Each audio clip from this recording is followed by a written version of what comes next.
Okay friends, तो आज हम डिस्कस करने वाले हैं ऑटो एंसिलरी स्टॉक्स के बारे में। तो ये वीडियो का नाम है auto ancillary stocks part 2। Okay, ये एक स्टॉक मदरसन सुमी के ऊपर है। ये पूरा वीडियो लॉन्ग टर्म स्टोरी, लंबी अवधि निवेश के लिए, और काफ़ी अच्छा स्टॉक है लंबी अवधि निवेश के लिए। तो अगर ये वीडियो आपको पसंद आता है तो आप लाइक कीजिए, अगर कुछ कमेंट्स है तो कमेंट डालिए, अगर आप मेरी वीडियो देखना चाहते हैं तो फिर मेरे चैनल को सब्सक्राइब कीजिए।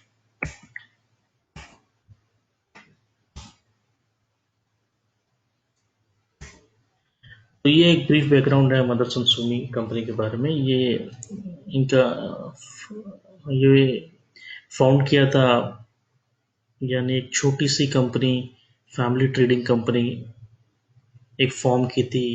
अभी के जो करंट चेयरमैन है मिस्टर विवेक चांद सहगल और उनकी माता श्रीमती स्वर्ण लता सहगल, और ये कंपनी फॉर्म हुई है 1986 में, और ये मदरसन ग्रुप की पार्ट है, इनके एक हिस्सा है ये कंपनी। ओके, तो मदरसन सुमी सिस्टम लिमिटेड एक जॉइंट वेंचर है समरुता मदरसन इंटरनेशनल ऑफ इंडिया के बीच में, और Sumitomo wiring systems limited Japan की कंपनी, उसके साथ एक जॉइंट वेंचर था। ये कंपनी लिस्ट हुई थी 1993 में पीएससी और एनएससी के ऊपर। ओके, और मदरसन सुमी सिस्टम्स लिमिटेड दुनिया की सबसे यानी काफ़ी अच्छी कंपनी है जो ऑटोमोटिव कंपोनेंट मैन्युफैक्चरिंग करती है, और ये ओरिजिनल इक्विपमेंट मैन्युफैक्चरर्स है। ओके, तो इनका काफ़ी बड़ा कारोबार है जो ग्लोबल बेस है इनका। काफ़ी कंट्रीज़ में इनकी मैन्युफैक्चरिंग फैसिलिटीज़ है। टोटल इनकी 41 कंट्रीज़ है, और अक्रॉस द ग्लोब 6 कॉन्टिनेंट में इनका प्रेजेंस है। तो काफ़ी बड़ी कंपनी है और काफ़ी अच्छी कंपनी है, और इंडिया में सबसे बड़ी कंपनी है। ओके, करंटली अभी सबसे बड़ी कंपनी है Motherson Sumi Systems Limited. Okay, इनका काफ़ी बड़ा नेटवर्क है, जैसे हमने बताया 21 कंट्रीज 41 कंट्रीज में है। इंडिया इंडिया में इनका प्रेजेंस नोएडा, गुड़गांव, मानेसर, फरीदाबाद, पुणे, बेंगलोर, चेन्नई, कांडला, लखनऊ, पैथराटी, तपुकारा, सानंद, हल्द्वानी, नासिक, इंदौर, पौंडीचेरी में है। ओके, जब दूसरी कंट्रीज की बात करें तो सभी कंट्रीज ऑलमोस्ट इसमें लिस्टेड है। USA, Mexico, UAE, Sri Lanka, Singapore, China, South Korea, Japan, Hong Kong, Germany, UK, Netherlands, Hungary, Italy, Spain, France, Ireland, Jersey, Luxembourg, Cyprus. तो काफ़ी सारी कंट्रीज है, ऑस्ट्रेलिया। ओके, और इनके फैसिलिटीज़ करीबन 230 कंट्रीज में है, 6 कॉन्टिनेंट्स में है। ओके, काफ़ी बड़ी कंपनी है। तो ये इनका क्वार्टरली नंबर्स जो था, तो वो बोल रहे हैं कि स्ट्रॉन्ग इंडस्ट्रियल रिकवरी था और ऑपरेशनल इंप्रूवमेंट्स की वजह से काफ़ी अच्छा बूस्ट मिला है उनके क्यूटी परफॉर्मेंस में। ओके, ऑपरेशंस हाईलाइट एक साइड दिया गया है और दूसरी साइड रीऑर्गेनाइजेशन हाईलाइट्स दिए गए हैं। ऑपरेशन हाईलाइट्स में इनका इम्प्रूवमेंट्स हुआ है पोस्ट कोविड ग्लोबल ऑपरेशंस में, क्योंकि कोविड धीरे धीरे कम होते जा रहा था, तो फिर इनकी फैक्ट्रीज या फैसिलिटीज स्टार्ट हो गई, और अभी इनका कहना है कि 80% of the facilities running at 75% capacity, यानी 80% उनकी जो फैसिलिटीज है 75% कैपेसिटी पे रन कर रही है। एंड इंडिकेट कर रहे हैं कि वो जल्दी नॉर्मल लेवल जो कोविड से पहले उनकी जो कैपेसिटी थी, यानी उनकी जो रन करने की प्लांट कैपेसिटी थी, वो प्री कोविड सिचुएशंस पे वो आ जाएंगे। तो उसकी वजह से टर्नओवर बढ़ेगा, प्रॉफिटेबिलिटी बढ़ेगा, क्योंकि उनके पास काफ़ी ऑर्डर्स है अभी ऑनगोइंग, और एक रीऑर्गेनाइजेशन हो रहा है जो मदरसन सुमी का, और ये कह रहे हैं कि हर एक एक्टिविटी एज ओरिजिनल प्लान है उसके हिसाब से ही चल रहा है। इसमें मदरसन सुमी जो होली ओन्ड कंपनी है, वो एक 2 सब्सिडरी बनाने वाली है, यानी 2 कंपनी लिस्ट होने वाली है। एक का नाम डोमेस्टिक, यानी एक जो डोमेस्टिक वायरिंग हार्नेस डिवीजन है वो सेपरेट हो रहा है, और अदर मदरसन सुमी जो इंटरनेशनल बिजनेस है as well as in wiring, domestic wiring harness छोड़ के जो बिजनेस है वो एक अलग एंटिटी फॉर्म हो रही है। ओके, तो इन्होंने ये जो रीऑर्गेनाइज स्कीम है वो सभी को दे दिया है। तो नेक्स्ट स्टेप उनका एनसीएलटी अप्रूवल है, ओके, वंस एनसीईआरटी अप्रूवल हो गया तो वो एक्सचेंज को बताएंगे। ओके, और ये क्वार्टर में उन्होंने वो रिऑर्गेनाइजेशन को लेके करीबन 20 करोड़ का खर्चा दिखाया है। ओके, जो एक्सेप्शनल एक्सपेंसेस में है। ये एक फाइनेंशियल हाईलाइट है बैलेंस शीट का, जिसमें उन्होंने फंड रेज किया है, यानी स्ट्रेंथ दिखा रही है, क्योंकि इन्होंने फंड रेज किया 3000 करोड़ का, काफ़ी लो इंटरेस्ट रेट्स में, लोअर कॉस्ट में। Okay, versus the current borrowing cost में, अभी का जो कॉस्ट है बोरिंग का उससे काफ़ी कम कॉस्ट में इन्होंने 3000 करोड़ रेज किए हैं, जुटाए हैं यानी। और इनका जो मेच्योरिटी था, डेप्थ मेच्योरिटी का, तो अभी कोई डेप्थ मेच्योरिटी नेक्स्ट 2 साल तक कुछ आने वाला नहीं है, तो ये छोड़ के भी कुछ टेंशन नहीं है, यानी मेच्योरिटी को लेके भी। ओके, तो विथ, यानी इनका जो ऑपरेशनल परफॉर्मेंस था वो काफ़ी अच्छा था, उसकी वजह से उन्होंने काफ़ी कर्जा कम किया है। उनका कर्जा 9083 करोड़ से 7512 करोड़ तक कर दिया है।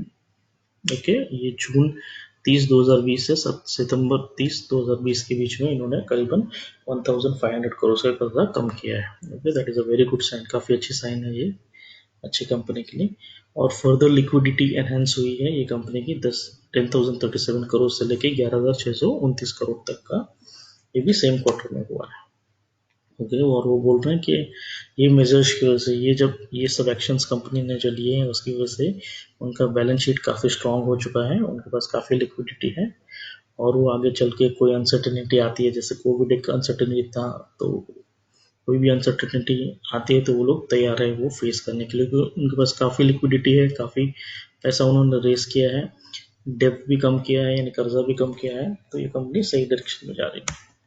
ये उनका बैलेंस शीट है। नॉर्मली सालाना, ये क्वार्टरली दिखा रहे हैं, जिसमें रेवेन्यूज उनका 995 करोड़ था ये क्वार्टर के लिए। लास्ट क्वार्टर उन्होंने 438 करोड़ किया था, क्योंकि कोविड के चलते कुछ बिजनेस हो नहीं पाया था, ये लॉस दिखाया था 125 करोड़ का। नॉर्मली कंपनी प्रॉफिट ही दिखाती है। मार्च 2020 में 1735 करोड़ का सेल्स था, प्रॉफिट था 386 करोड़। दिसंबर में 1643 करोड़ का सेल था, प्रॉफिट था 166 करोड़। सितंबर में, ये क्वार्टरली परफॉर्मेंस है यानी। ओके, ऑपरेटिंग मार्जिन अगर आप देखते हो तो नेट प्रॉफिट मार्जिन 15% थे इस क्वार्टर में, लास्ट क्वार्टर में -28% थे, ड्यू टू कोविड सब चौपट हो गया था। उससे पहले आप देखते हो तो 22% है, उससे पहले 10%, उससे पहले 10%, तो क्वार्टरली परफॉर्मेंस काफ़ी अच्छा था प्री कोविड। पोस्ट कोविड वो लोग ट्राई कर रहे हैं कि जितना ग्राउंड गेन कर सके वापस, उतना गेन कर रहे हैं। ये एनुअल टर्नओवर है कंपनी का, 2017 में 7,000 करोड़ था अप्रॉक्स, 2018 में 7,600 करोड़ था, 2019 में 7,500 करोड़ था, 2020 में 6,873 करोड़ था, राइट। प्रॉफिटेबिलिटी भी बढ़ते ही जा रही है, पहले 827 करोड़ था, फिर 879 करोड़ हुआ, फिर 813 करोड़ हुआ, 898 करोड़ है 2020 में। नेट प्रॉफिट मार्जिन जो है वो स्टेबल है, 11%, 11%, 10%, 13%, 2020 में काफ़ी अच्छा मार्जिन दिखाया उन्होंने। ओहो, ये काफ़ी अच्छा स्लाइड है, जो दिखा रहा है कि जो निवेशक ने 1993 में इनका जब आईपीओ आया था, तब जिसने 2500 इन्वेस्ट किया होगा, तो उसका करंट वैल्यू है 40,75,936 रुपीज़। ठीक, इसमें इंक्लूडेड डिविडेंड इंक्लूडेड है 4,12,995 रुपये का। ओके, ये दिखाता है कंपनी का परफॉर्मेंस। ओके, 2,500 रुपये 1993 में 27 साल में 40 लाख रुपए। ये कोई कंपनी ऐसा ग्रोथ डिलीवर नहीं कर सकती है, ये अपने आप में एक रिकॉर्ड है। काफ़ी बेहतरीन परफॉर्मेंस है ये कंपनी का, इवन प्रॉफिटेबिलिटी वाइज, और इन्वेस्टर्स को रिवॉर्ड भी काफ़ी अच्छा दिया है। तो जो निवेशक ने 1993 जब उनका आईपीओ आया था, इनिशियल पब्लिक ऑफर जब आया था, तो उन्होंने has earned a compounded annual growth, यानी सालाना 32% का ग्रोथ 27 साल तक उनको मिला है। ओके, और ये अगर 1993 से 2020 तक का रिटर्न देखे तो 1630 टाइम्स रिटर्न दिया। ये फिनोमिनल रिटर्न है, ऐसे रिटर्न्स कभी आते नहीं हैं। One of the best returns I have ever seen in my life. तो ये इनका रिऑर्गेनाइजेशन का प्लान है, जो करंट स्ट्रक्चर है जिसमें Motherson Sumi Systems Limited listed company है, शामिल अनलिमिटेड है, ये भी अनलिस्टेड अनलिस्टेड है। शामिल का बिजनेस जो है ऑटोमेटिव लाइटिंग है, मोल्ड है, तो ये सब है। और मदरसन सुमी का वायरिंग एंड डोमेस्टिक एक्सपोर्ट्स ये सब है। पॉलीमर डोमेस्टिक बिजनेस अभी वो सेपरेट कर रहे हैं। तो ये सब बिजनेस करंट सिनेरियो है। तो अभी जो डिवाइड हो रहा है, आगे चल के जो डिवाइड होने वाला है, डीमर्जर होने वाला है, और डोमेस्टिक वायर हार्नेस बिजनेस का है। जो कंपनी फॉर्म हो रही है वो है DWH, domestic wire harness business जो है वो डीलिस्ट यानी डीमर्ज हो रहा है, और वो अलग से लिस्ट होगा, जिसमें इनकी प्रमोटर्स शेड्यूल फैमिली 3% होल्ड करेगी, पब्लिक 38% होल्ड करेगी, SWS सुबिटो वायरिंग सिस्टम जो है 25% होल्ड करेगा, साबी 33% होल्ड करेगी। और ये शेयर एंटाइटल्ड 1:1, यानी जिनके पास एक शेयर है मदरसन सुमी के, उनको एक DWH का स्पेस मिल जाएगा। तो ये पार्ट 2 है डीमर्जर का, जिसमें शामिल मर्ज हो रही है MS मदरसन सुमीज में, और मदरसन सुमी का नाम चेंज होकर शामिल हो जाएगा। ये एक अंडरस्टैंडिंग है। इसमें भी शेयर एंटाइटलमेंट रेशियो है 51 शेयर्स मदरसन सुमी के मिलेंगे, जिसके पास 10 शेयर्स है शामिल के, यानी जो प्रमोटर्स के पास जो पड़े हैं। ओके, तो ये एक न्यू सिचुएशन फॉर्म हो रहा है, जिसमें DWH अलग से कंपनी फॉर्म हो रही है, जिसमें 33% स्टेक है शामिल का, और शामिल एक अलग से कंपनी फॉर्म हो रही है, ओके, जिसमें 100% स्टेक है ये नेदरलैंड्स का जो SMRP कंपनी है उसमें। ओके, तो ये जो मदरसन सुमी नई फॉर्म हो रही है, उसका बिजनेस एक्सपोर्ट्स वायरिंग हार्नेस का, PV, CV, two wheel, 3 international CV, rolling stock, polymer, mirrors, elastomer, ये सब बिजनेस है। और ये वायर का बिजनेस जो डोमेस्टिक है वो अलग हो रहा है। तो ये सिनेरियो है करंटली डीमर्जर का, और ये बेनिफिट्स है डीमर्जर के, सिंप्लीफिकेशन हो रहा है, हर एक स्टेक होल्डर का इंटरेस्ट अलाइन हो रहा है, स्ट्रॉन्ग प्लेटफॉर्म फॉर्म हो रहा है ग्रोथ के लिए। तो ये सब, और इनका कहना है, मैनेजमेंट का कहना है कि मर्जर ऑफ शामिल, यानी जो फॉर्म होने वाला है MSSL के मदरसन सुमी के साथ, वो EPS लुक्रेटिव होगा एक फर्स्ट ईयर में है, यानी जैसे उनका मर्जर हो जाता है फर्स्ट ईयर में इसका बेनिफिट्स दिखेगा, बिजनेस ग्रो करेगा, अर्निंग पर शेयर भी ग्रो करेगा, ऐसा अंडरस्टैंडिंग है। तो ये कंक्लूजन है, जो मर्जर हो रहा है, डीमर्जर हो रहा है, उसके ये कंक्लूजन है कि सिंप्लीफिकेशन हो रहा है पूरे ग्रुप स्ट्रक्चर का। और पहले मदरसन सुमी कि इन्वेस्टर्स को कुछ भी बेनिफिट डिड नॉट ओन, यानी कुछ भी बेनिफिट नहीं था शामिल जो कंपनी थी उसकी, बट अभी जब ये रिस्ट्रक्चरिंग हो रहा है तो मदरसन सुमी एक होल इन्वेस्टर्स को पूरे ग्रुप का, यानी शामिल का भी एडवांटेज मिलेगा, इन्वेस्टर्स को उसका भी जो प्रॉफिटेबिलिटी शेयर्स है वो सब भी इक्वली डिवाइड होगा सभी शेयर होल्डर्स में।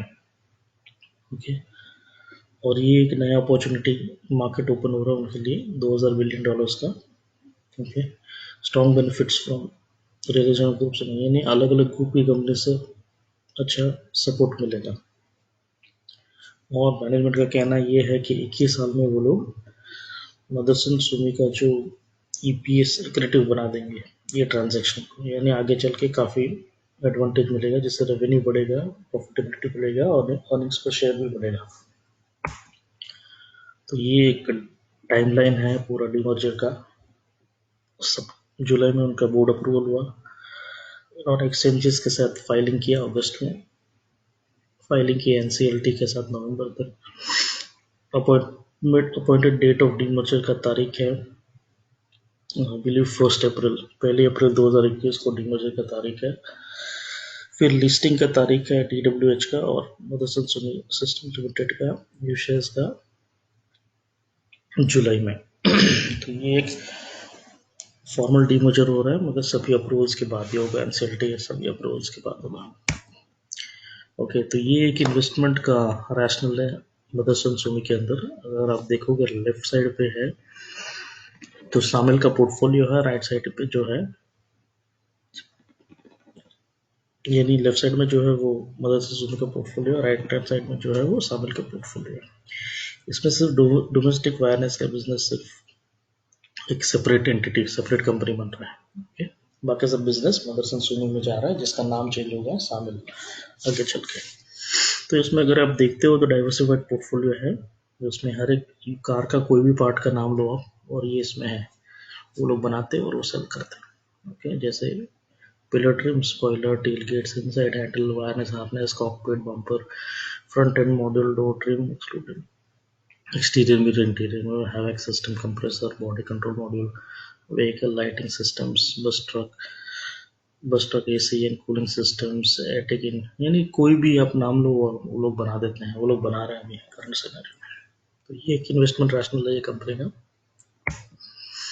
ये डाइवर्सिफाइड कंट्री मिक्स है, कौन सी कंट्री में कितना इनका सेल्स है, आप कंट्री का नाम लो वो कंट्री है, France, Spain, south Korea, UK, China, India, Mexico, Hungary, Brazil, Slovak Republic, Germany, काफ़ी सारी कंपनीज है। डेवलप मार्केट्स में उनका 59% स्टेक है, इमर्जिंग मार्केट्स में उनका 41% स्टेक है, अभी 2% बढ़ा है। इंडिया एक्सपोजर बढ़ेगा रीऑर्गेनाइजेशन के बाद, वो उनका कहना है मैनेजमेंट का। ये कस्टमर मिक्स है, जैसे कौन सी कंपनीज को वो लोग सप्लाई करते हैं, तो हर एक कंपनी का नाम है, Daimler, Audi, Volkswagen, Nissan, Honda, BMW, Ford, Suzuki, Maruti, Porsche, General Motors, Scania, Paccar, सभी।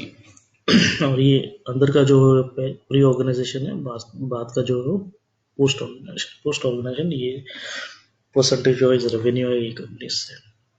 तो काफ़ी डाइवर्सिफाइड है और काफ़ी बड़ा नेटवर्क है इनका। कंपोनेंट वाइज क्या क्या कंपोनेंट का कितना शेयर है वो दिखा रहे हैं। वायरलेस बिजनेस का 21% है, ये प्री ऑर्गेनाइजेशन है, ये पोस्ट ऑर्गेनाइजेशन है। ऑटोमोटिव लाइटिंग कितना है, मेटल्स कितना है, पॉलीमर प्रोडक्ट्स कितना है, इंजीनियरिंग कितना है, इंस्ट्रूमेंट पैनल्स कितना है, परसेंटेज वाइज बम्पर्स कितना परसेंट है, पूरा डाइवर्सिफिकेशन उन्होंने किया है वो दिखाया है। काफ़ी ट्रांसपेरेंट कंपनी है। ये एक ग्रॉसरी है जो शॉर्ट टर्म्स हमने यूज़ किया, उसका फुल फॉर्म है। ये एक काफ़ी इंटरेस्टिंग स्लाइड है जिसमें फाइनेंशियल परफॉर्मेंस दिया गया है, फाइनेंशियल मैट्रिक्स दिया गया है उनके 10 सब्सिडरी का, संवर्धना मदरसन इंटरनेशनल लिमिटेड का, जिसमें अलग अलग कंपनीज हैं, Marelli Motherson automotive lighting, Motherson Sumi infotech, Motherson Sumi global, India automotive, Marelli Motherson suspension, ये सब कंपनीज का आप देखो तो FY19 का रेवेन्यू, FY20 का revenue wise they are growing, 712 से 868, 396 से 420, 467 से ये कम हुआ है थोड़ा। तो सभी जगह का रेवेन्यूज काफ़ी डिटेल में उन्होंने दिया है और काफ़ी अच्छा ग्रोथ भी काफ़ी जगह पे दिया गया है। ये है return on annual compound earnings, okay, employed, return on the average capital employed, okay.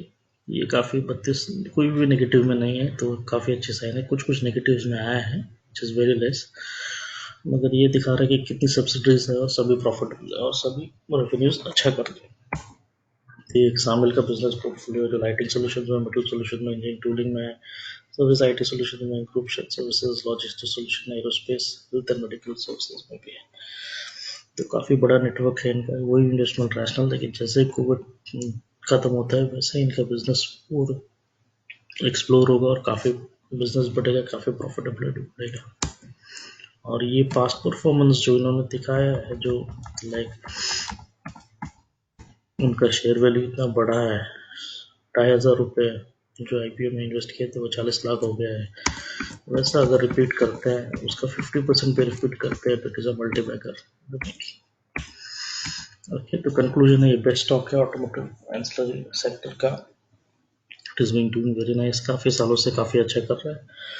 Covid एक अपॉर्चुनिटी है इन्वेस्टर्स के लिए, जब कोविड की वजह से सेल्स कम हुआ या जब वो स्टॉक गिरा, तब ऐसी कंपनी सभी लंबी अवधि के निवेशक को निवेश के लिए पकड़ लेनी चाहिए और लॉन्ग टर्म जैसे 3 साल से 5 साल का नजरिया करके होल्ड करना चाहिए।